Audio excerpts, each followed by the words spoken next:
আল্লাহ পাক যদি এতই দয়ালু হন যে শিরিক ছাড়া সমস্ত পাপ তিনি মাফ করতে রাজি থাকেন, তাহলে কেন 1999টা মানুষ জাহান্নামে যাবে? উত্তর দেন এখন।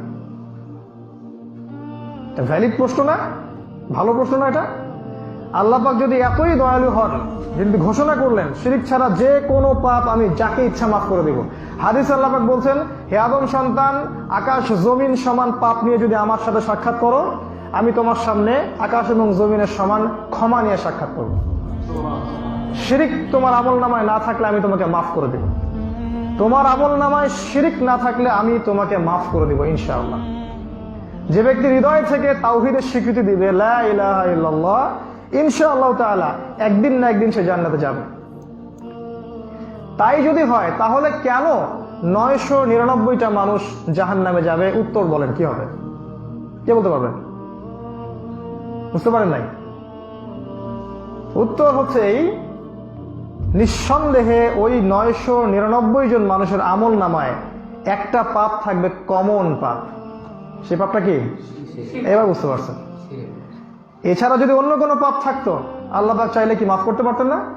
পারতেন। তার মানে বোঝা যাচ্ছে তাদের আমল নামায় মূল কোন পাপটা থাকবে? শিরক। শিরক চিন্তায় হয়, চিন্তার মধ্যে শিরক হয়, আকীদায় শিরক হয়, আমলে শিরক হয়, কথার মধ্যে শিরক হয়, ইসলামের কাছে পূর্ণ আত্মসমর্পণ না করলে শিরক হয়, এবং আল্লাহর হালালকে হারাম করলে শিরক হয়, আল্লাহর হারামকে হালাল করলেও শিরক হয়।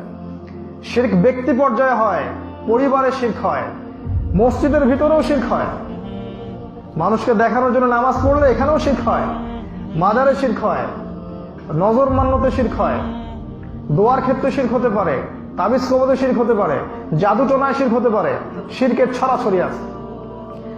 এমনকি শিরক ব্যক্তি পর্যায়ে হয়, পরিবারে হয়, সমাজেও হয়, শিরক রাষ্ট্রীয় পর্যায়ে হয়।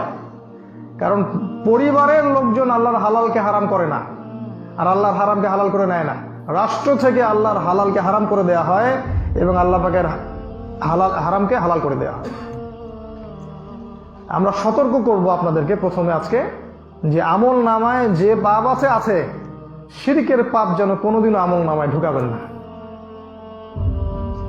শিরকের পাপ থেকে তওবা না করে কেউ যদি মারা যায়, কোরআন এবং হাদিসের শক্ত দলিল যে সে ব্যক্তির জাহান্নামে যাওয়ার সম্ভাবনা 99%।